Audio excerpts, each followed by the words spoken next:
We're just three fools, aren't we? Three April Yeah. fools. Mhm. Is that what you call us? That's I guess so. yeah, we could just I mean, I could have used the alternative that classic show, but I don't know if I want to go the Larry Curly and Moe route. I mean, you hit the nail on the head, that's for sure. And I mean, with your new haircut, Mark, you kind of fit that. Hey. Oh! Ow.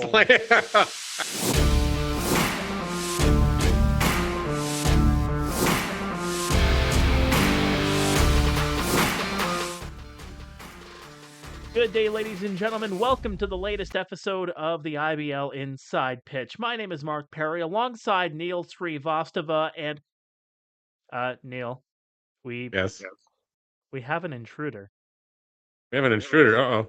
We have somebody We didn't lock the else. gate again. I know. You got to put the padlock on it. You got to twist the knob. That's so the combination gets mixed up. But nonetheless, I guess we just keep him around. Can we keep him? I'm here to stay. He's here to stay? All right, okay. All right. I Matt don't know if Ruth's Hiscox going to of like the that. London Majors is with us for this episode. Glad to have you aboard here for today, Matt. And there's a big reason why that we brought you on to this episode here, and has something to do with what happened a couple of days ago. Something that your organization put up onto the old socials. What is it? The Cobra Chickens. Maybe tell me a little bit about that, and what in the heck are you guys thinking about putting this beyond April 1st, I'm hearing? Well, it actually started about 6 months ago when I was talking with Scott, and I was, when you're sitting there on social media and you're seeing all these junior A, or single A and double A and triple A teams putting all their promo stuff out, and we're sitting there like, yeah, we're putting out signings, we need something else. And I went to him and said, hey, what if we did something crazy? And it's like, I'd entertain the idea. And that's all I needed. Yes. I brought it home. My Scott's fiance and I very were serious. So, if he actually is entertaining an idea, that's pretty good. That's pretty impressive. That's all I needed. It was the start of the runway, and the runway just took off from there. And I was sitting at home that night with my fiance, and I said, so Scott's letting me do this. And she's like, I have a list of names. And we started going through names, and we got it down to about 5 ideas. I took it to our graphic designer, which that man deserves the biggest shout out. Ashton Welland just absolutely destroyed this logo in a good way. I've never seen something come together so well with, in such a quick time. But we started with one idea, and we weren't 100% on that, and then we circled back to Cobra Chickens, and Cobra Chickens just kind of, I got the okay from Scott to invest some time in Cobra Chickens, is basically what I got told. And were you following them around the city, or were you just kind of watching some documentaries? What were you doing with this stuff? Well, it's funny because I'm in St. Thomas now, not in London, so it's a little far for me to get to the park some days, but we started looking, we were looking at stickers, we were going anywhere we could find ideas. And we came across this sticker on TikTok, and it was, hey, let's start from here. And we kept going. We were, Chat GPT, just trying to get some, creative juices flowing. And Ashton came to me with this other idea of, it wasn't even Cobra Chickens, and it was another one. We'll leave it at that. And I took it back to I took it back to Scott, and he's like, I'm still stuck on the Cobra Chickens. And I said, okay, we'll keep going. So we circled back to Cobra Chickens, and we by Sunday, actually, we had finalized a logo on Sunday. And Scott's like, well, how do you feel? And I'm like, Scott, I'm running with this. This is going out on Tuesday, and all day Monday between Ash and I, we're killing out graphics, social media, banners, website, everything. Because I said, if we're gonna do this, we're gonna legit all the way through Mhm. this and do it. And Yeah. all night I'm sitting there nervous, like, what's the fans gonna do? What's the fans gonna do? What's the fans gonna do? Oh, we saw what the fans did. I did a math calculation about 18 hours after posting it, and we had 104,000 views on all our It's incredible. platforms. Oh my Yeah. goodness. Yeah, Well, my I just phone want to thank my you phone's for waiting until broke. 7 o'clock in the morning to release that. I was like, okay, at least it wasn't like 5 a.m. or some crazy thing, and my phone going eight bonkers because I got the IBL socials plugged into my phone, and I'm like, oh man, okay. No, I'm not up till 6:30, so I waited at Okay. least an hour. All We right. had That's we good. had some competition of we wanted to get it out. We wanted to be the first one, across all leagues to put it Yeah. out. And from what I saw, we were the first ones to put it out. Yeah, because I think the minor league social team that follows the IBL and everything else, they definitely recognized you guys right off the bat. It was like, okay, yeah, the game's been upped in London. That's for Yeah, sure. and we ain't stopping. We are not stopping now. We just finalized the jerseys. It's gonna be That's amazing. incredible, and the pants, hats, everything. That's This is going to fantastic. cost me some money. I just know it. Well, I got a remember, wedding to pay for next year, and I'm thinking, Yeah, I know. which is going to Ladies, cost me more. yeah, pretty much. I think I'm going to walk down the aisle in my Cobra Chickens jersey instead. She's still next door here. I'm surprised No, something hasn't been thrown at you yet. Okay, all right, no. well, she's gonna have to put a all right. jersey on too, with the both of you walking down the aisle at this rate. Yeah, We've got a few coming. Let's put it that way. that's good. It's been a long winter and very cold winter, so I've been up working the late nights on a few ideas coming. So we've got a lot of fun stuff this year that's coming. Yeah. So as you're focusing on ideas, of course, the Welland Jackfish they get their marketing team and everything else. They get together on like a Tuesday night. Do you guys have those kind of meetings as well in London? And just with you and Scott and Rupe, and you sit down and say, okay, this is what we're thinking of. Whatever else, do you just throw ideas out there, or is it just kind of you guys keep No, them pretty close? I have to say I have a very, very good relationship with both of them. Where if I have an idea, it's 2 o'clock in the morning and I'm sitting at my computer. One of them's usually Scott is getting a text message or an email and saying, hey, I want to do this. And then it's off to bed. And then usually about 9 o'clock in the morning, I'll get a text message. Okay, let's see. Or, yeah, go ahead and do it. Or, we'll do a job and it'll be, the next day when it's done and I'll send it over and say, hey, we want to do this. Okay, do it. They have supported our marketing team, our graphics team, our whole broadcast team. We want to put the bar. We get told every year when I'm talking to interns that want to work for us. Volunteers. Our volunteer team for media is incredible, and every year I get told by Scott the same thing. We want to be the Yankees. We want to be that level. We want to be the best of the best. And every year I say that to our team, and every year we seem to deliver no matter what we're doing. It's time and time again that you guys definitely deliver, and I know I speak for Neil that we love our trips to Labatt Park whenever we end up We love showing them. up, whether it's just filling in or just hanging out. Maybe I'm coming all the way down Highway 401 and I only get maybe 3 innings, and then I got to come back the next day to finish off a playoff game. But you guys treat us very well. Well, there's some changes coming up to our booth this year, so you guys will be you'll have to get used to a few changes upstairs. Yes. All right. I'm looking forward to it. Yeah. The next topic I do want to touch on here, and Matt, obviously you can chime in on these as well, as we're taking a look around the league. Some of the other signings that have come in. Neil, we touched on one of them signing in our last episode. The Marra brothers have reunited yet again in Toronto. Tell me a little The bit Super about Marra, what you're hearing there. Super Marra brothers, of course, all back. The Marra Brothers 3, I guess, the sequel to Back for One, I guess, one final ride. Hard to say how much longer these guys are going to keep playing. Of course, Dan 2 years ago was an All-Star. Justin's perennial All-Star.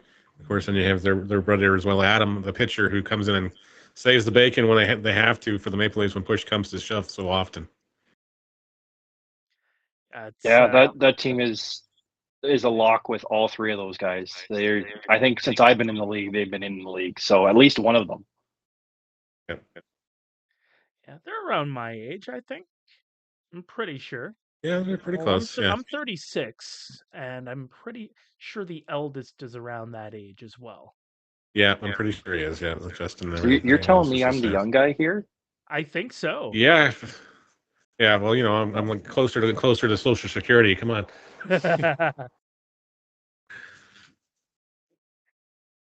Well, moving on, I'll touch a little bit closer to home here in Kitchener. Kade Kozak signing with the Kitchener Panthers, one of a couple of signings. The McNeil brothers have also signed here with the Kitchener Panthers. But just to touch on Kade real quick, Neil, a little bit familiar with what Kozak can do because, of course, he was with the Hamilton Cardinals last season. He definitely was, and what I saw from Kozak last year was just I thought he was a pitcher in transition. He wasn't sure what he wanted to do as far as the mound goes and everything else. He'd get 2 outs, and then for some reason it would just fall apart with us once he got to 2 outs. He'd suddenly get the ball would suddenly get up in the zone, things would get wild, and he it should have been an easy tidy inning. So then it became an adventure. So hopefully he's gotten past the yips, as I call it, and then just he's back to being Kade Kozak and why he was so highly touted when he went to the Cardinals in the first place.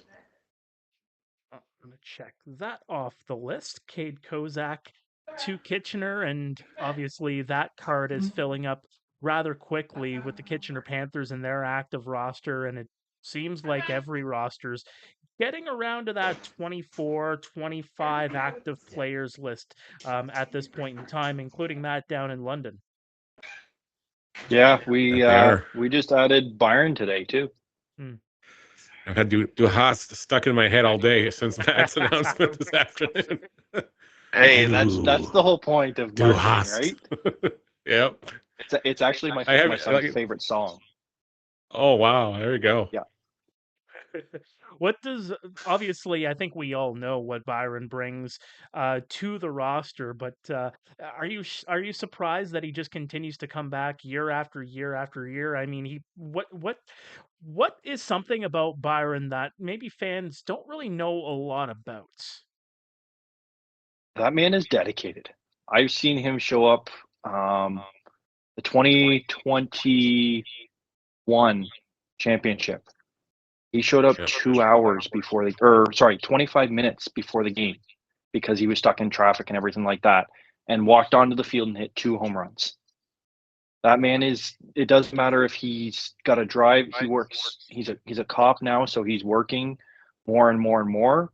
He's protecting the city, and I've never seen a man that, I bugged him just after we announced the Cobra Chickens. He's like, I got to get myself a jersey and hat. I said, well, you got to sign that paper and you'll get one. And he's like, man, I'm trying so hard to get into the cage. And I said, well, if it means I got to pull out the glove here, I'll go out and throw with you just to get the arm ready. But that man, he wants to be at the field. He knows he makes a difference. He knows he's a leader, and he leads not by his voice. He'll lead by his voice if he has to in the clubhouse, but he's a quiet gentleman who leads by how to play the game properly, doing it right on the field, making sure you run out every ball, everything like that. He does it properly, how baseball should be done. Big time veteran returning to the London Majors this upcoming season. And speaking of people coming into organizations here, we have a couple of other teams to talk about. First of all, Jamie Lever is coming on board with the Hamilton Cardinals as the director of player development in Hamilton, the former hitting coach in Toronto's minor league system the last couple of years. Neil, what does she bring to the table? She is definitely going to change things up as far as these guys goes, and I think in Hamilton, it's just you're definitely seeing they're definitely taking a much more professional approach. They're looking at long term as far as no longer just putting weighting their toes in the pool anymore. They're definitely trying to go for a championship run and some serious, maybe even just some serious numbers this year too. And they're just some unsung heroes, if you will. And I know all around the IBL, they have all of these unsung heroes behind the scenes that they don't really get the limelight as much.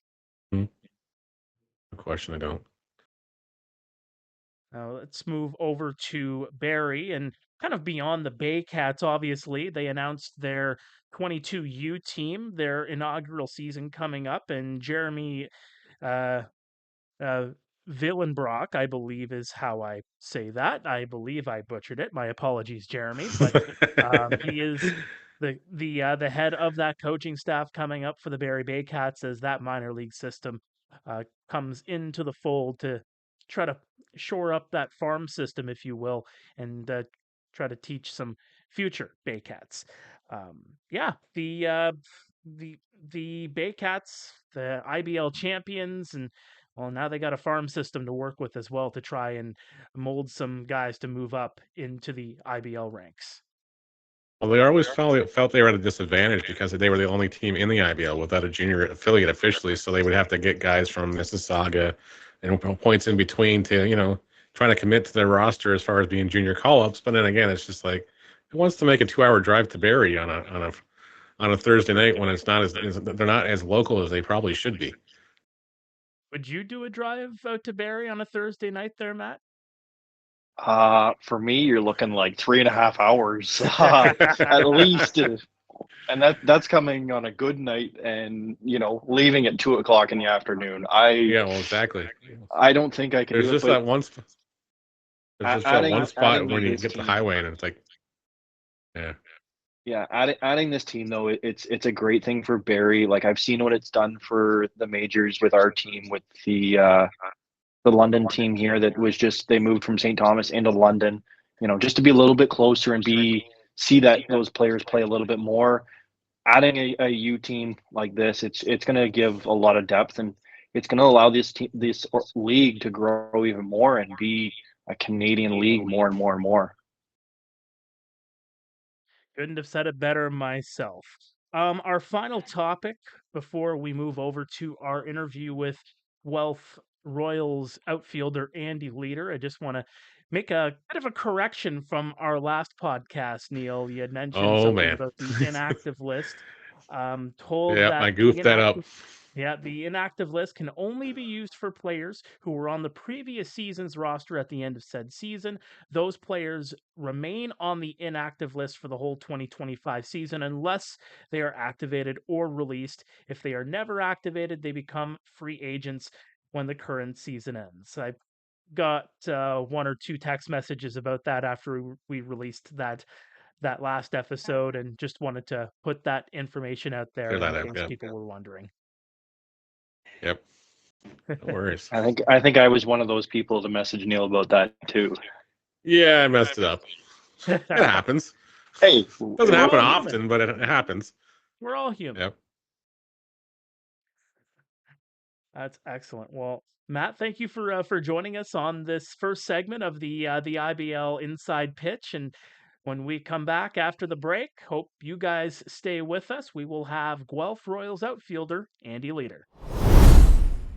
Did you know that the Intercounty Baseball League has its own app? That's right. You can download it today on Apple. Soon to be coming for Android. There's still some things to work out there, but if you're an Apple customer, you can download the official Intercounty Baseball League app today. Track stats, scores, and much, much more right now. So Mueller in, trying to get Leader here with runners at the corners. Mueller earlier than usual for him, but again, in a game 5, everybody's got to play it. That ball is hammered to left field. Back at the wall, it is gone! Andy Leader with a big-time blow, and Guelph has taken the lead on a big swing from leader. A 3-run home run has silenced the crowd here in Welland. It is 6-3 Royals. Well, that was the voice of Alec Murray with what would probably be called one of the biggest home runs in the history of the Guelph Royals. And the man who hit that home run off of Mike Mueller deep into left field is joining us here today. Andy Leader, ladies and gentlemen. Andy, how's it going? Good, Mark. Good. Happy to be here. Love what you guys do with the pod. This is it's great for the league, so I'm really happy to be able to be on it. Well, I'm glad to have you here, and I want to touch on that home run first of all. What do you remember about that night in Welland and, smacking that ball over the left field fence? What I remember about that night, so they just they took out their other pitcher and they brought Mueller in. I went over, walked down third base line just to see what Dino had to say, and the only thing I remember him saying was, "I'm so glad you're here." And I was nervous. I was shaking a little bit, and just hearing him say that calmed me down a little bit, and brought me back to center in the situation. I headed back to home plate. Mueller started me off, curveball up. I thought, okay, I'm getting a fastball here. Don't miss it. Be on time for it.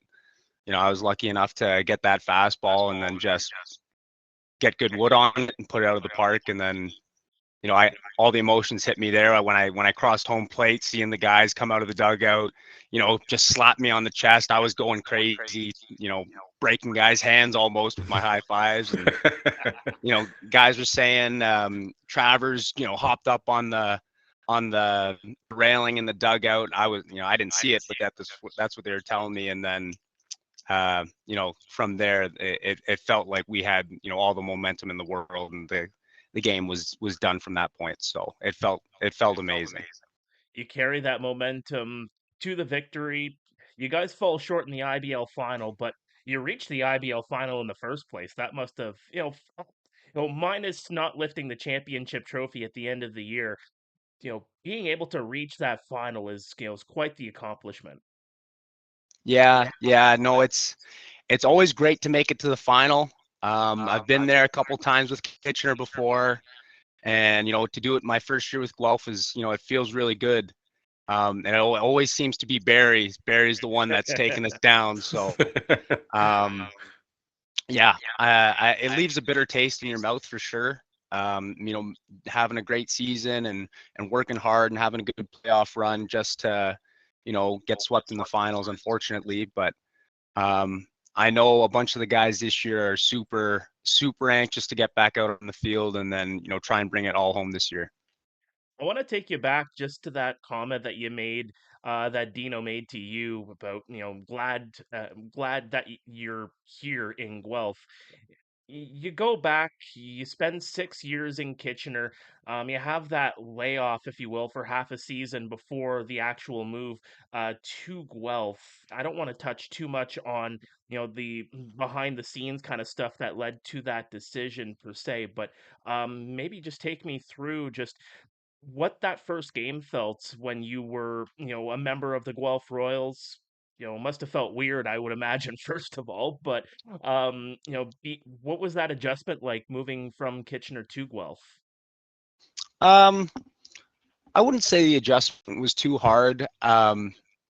A lot of the guys in the league know each other already, and being in the league for 6 years, getting to know guys, and I played with Morrow at Canisius. I knew Kush through his brother, and I knew some guys on the Guelph team growing up, and just they're all great guys, welcoming guys. JD, Tack, Morrow, I said, and just a bunch of them. It wasn't a hard transition, really. I played with Garton and Kitchener actually before for my first year. He's a great guy, loves the game. He loves it like it's his family, right? And it is. It's a brotherhood. This whole league is, and that's something I don't think a lot of people understand. Like, it doesn't really matter where you're going. You're always going to have that connection, even with guys on other teams, because it's it's an escape really, from problems in your life or whatever, to go out there and do something fun and really enjoy something, with with a group of guys. They all understand what we're going through. So I don't think that transition was too hard really, because Kitchener and Guelph and any other team in the league, we're all going through the same kind of problems and kind of things, and just to get out on the field was what I was happy about. No The question. the transition going into 2025, speaking of former teammates, Liam's going to be joining you in Guelph this season. That is a lot of firepower in that batting lineup with you, Liam, I mean JD, as well. And that's going to be a team to be reckoned with this season, in my opinion. Oh, for sure, for sure. Liam, I'm fortunate enough to play with him for as many years as I have. I'm coaching with him right now. Me and him are coaching with the Ontario Nationals. So we're in there after or before practices. We'll show up, we'll hit a little bit, do some fielding, some throwing work. And a lot of guys don't talk about that with Liam either. He's a great fielder as well, and a great baseball mind. So he brings a lot more to the team than just just a high impact bat. He's just all around a good ball player, and I think Guelph's going to be scary to come up against this year. Hey, there's a reason why between the two of you, you have so many IBL All-Star nods. I mean, you yourself, you're a three-time IBL All-Star. You get that second, and then you end up getting that first IBL All-Star nod in your last year, in your second to last year in Kitchener. How motivating was that to go from, you have those two second team All-Star nods, which is an honor in itself, but maybe taking that into that year, the following year, to say, hey, you know what? I want to cement myself as a first team All-Star in this league. Oh, it's super motivating. I know, I don't know if guys will say it, but like, because Jacqueline, me and Jacqueline were there in Kitchener, and we were kind of battling for it, and it was funny. It's like, oh, I'm gonna beat you, and it's like, no, I'm getting ahead. I just need a little bit more. So it's great. Like, it's competition within the team at the time was great. We're just pushing for us to be better. Which, I think everybody wants to be. So yeah, the second teams, they pushed me to want to be in the first team, right? So I know, as far as before, we got to talk about your pregame routines as far as everything else. Your Spotify playlist, my goodness. We walk into the ballpark in Kitchener, and it's just like, whose playlist is this? Like, I'm sitting upstairs, setting up things, and going, I like this playlist. yeah. Are we gonna see that? Are we gonna see another Andy Leader special this summer, or is it exclusive to Kitchener thing? Oh, well, I don't know who does the music in Guelph, to be honest, but I had the aux cord in the locker room for the most part last year, and I know a lot of guys. I don't know. Some guys like the rap.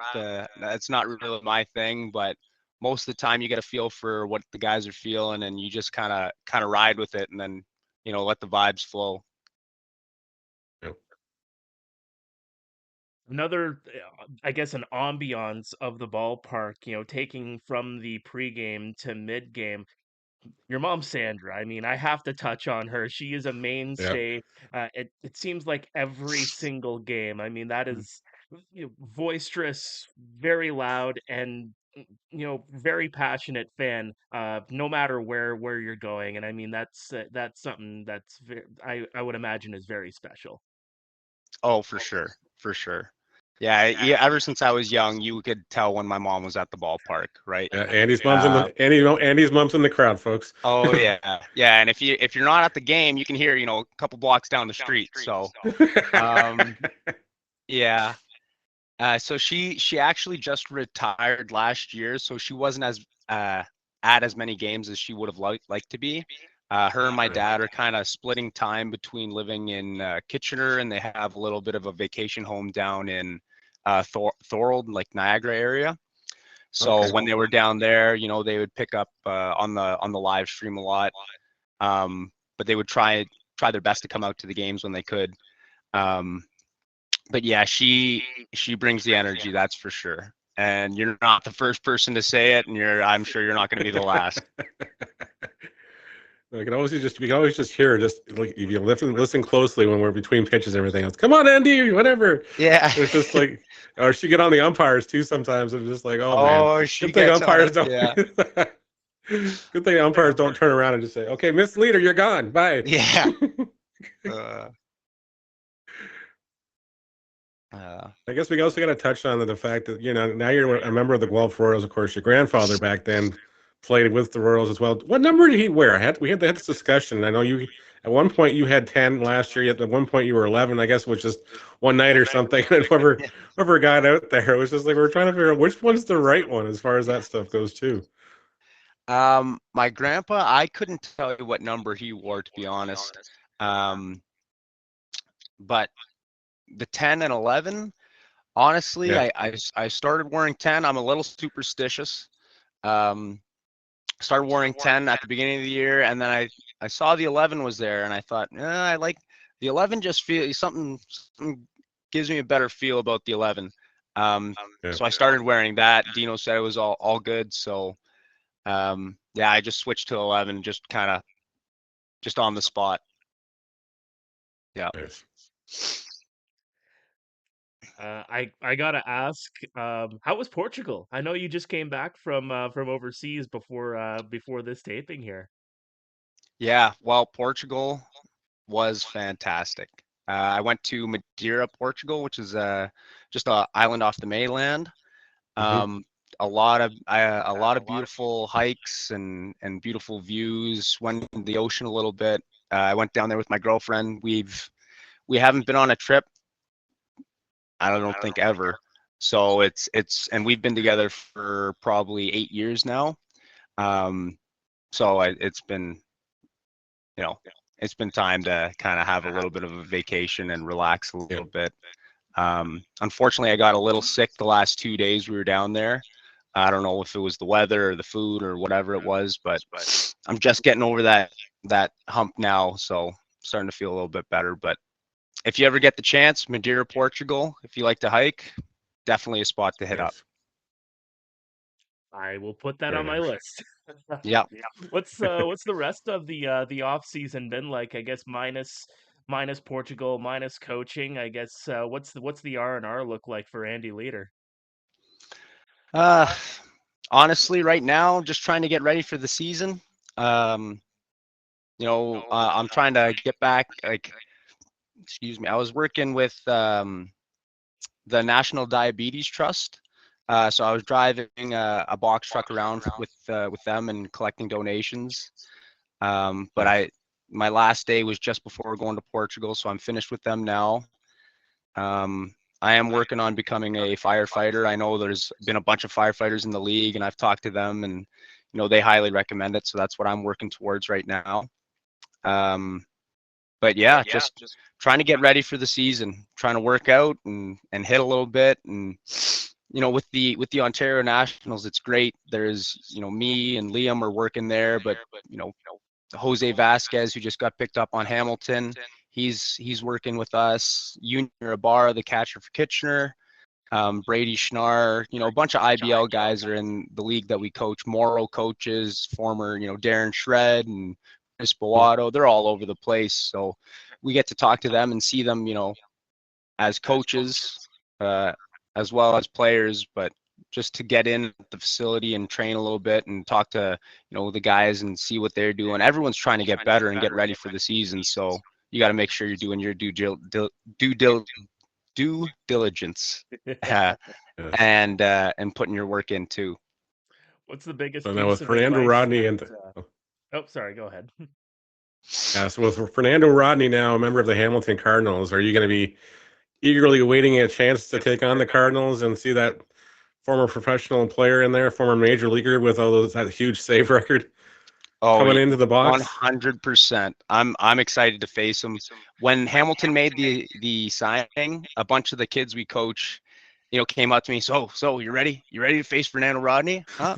You're going to take him for 400 feet dead center? I said, I'm just trying to get on base. Like, Yeah. so yeah. Yeah, but I am excited for sure. It's great. It's great for the league when you see, pro guys come in and, a guy of that caliber. It's awesome to see.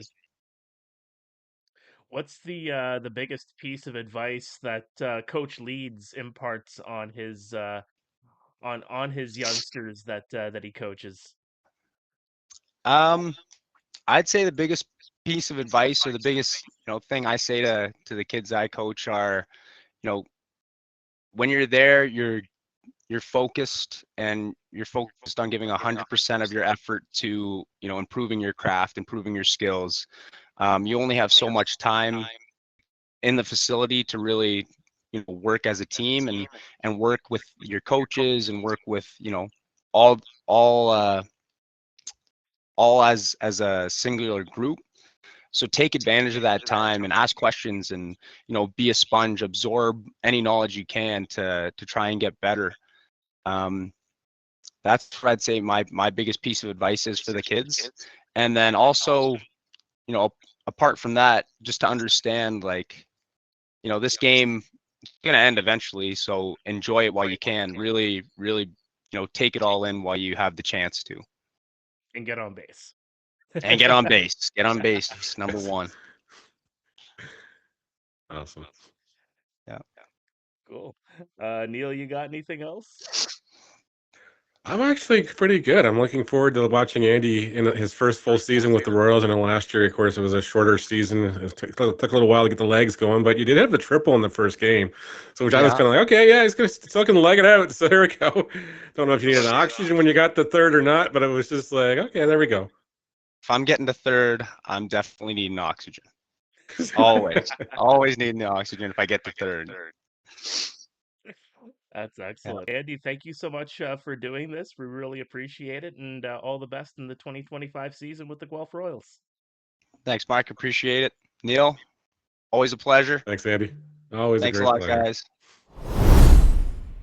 And thanks once again for Matt and Andy for loaning a bit of their time to join us on the show here today. Hit that like, hit that subscribe button wherever you are tuning in, whether it's on YouTube, Apple, or Spotify, and we'll see you next time.